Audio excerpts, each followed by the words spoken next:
Hey,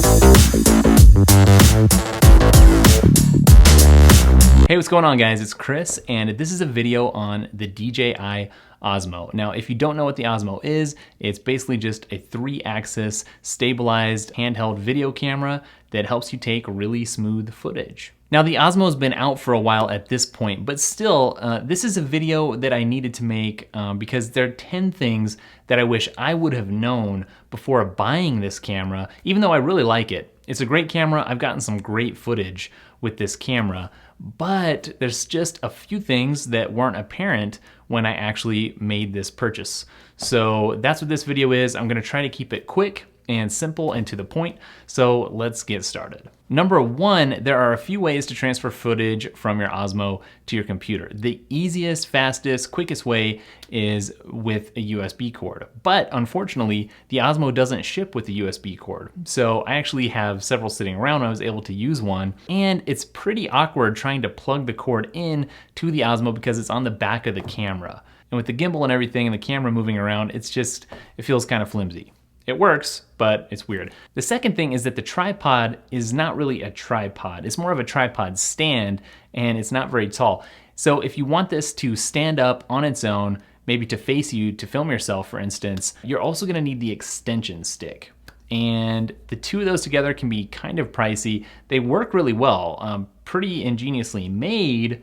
One other problem with that setup is that the tripod base and the extension stick don't get very high. So you can't film an adult at their level. Now here's something weird and kind of unexpected. If you're using the tripod and you just leave the camera alone, you're not moving it around, and you would think you're just getting a simple, stable shot, you're actually not. And you may not notice it unless you speed up the footage. When you speed up the footage, you're gonna notice a bit of a wobble, especially around the edges.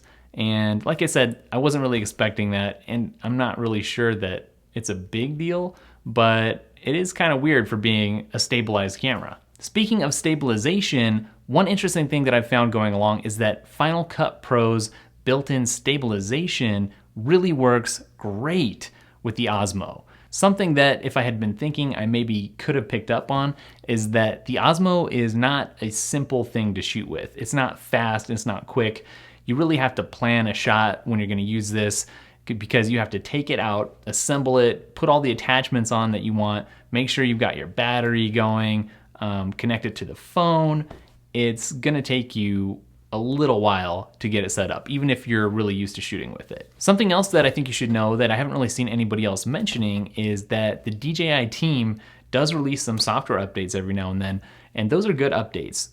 The original battery life was only rated to be about an hour, but there was a recent update that added about another 30 minutes to shooting time, and also it does some cool things like shut off the fan while you're recording. So the team at DJI hasn't just abandoned this version 1 product, they're still adding updates that are very useful. Now, this next item isn't really OSMO specific, but if you're wondering how much 4K footage you can fit on the included memory card, you're gonna get about 30 minutes of 4K footage. Several other people have mentioned this, but I'll go ahead and mention it anyways because it's worth repeating.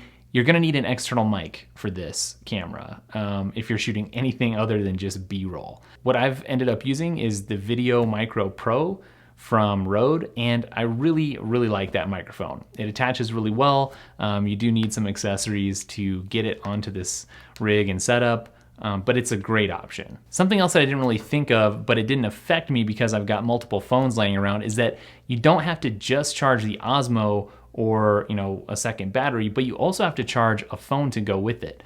So this goes along with, this isn't just a simple shooter.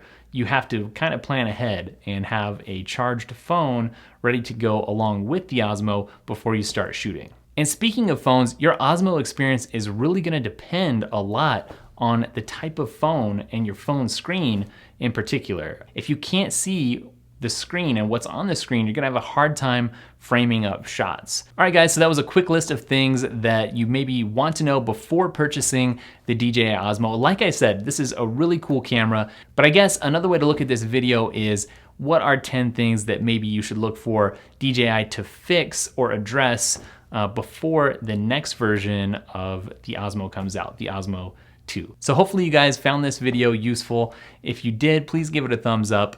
And if you're a subscriber, I will catch you in the next video. Later.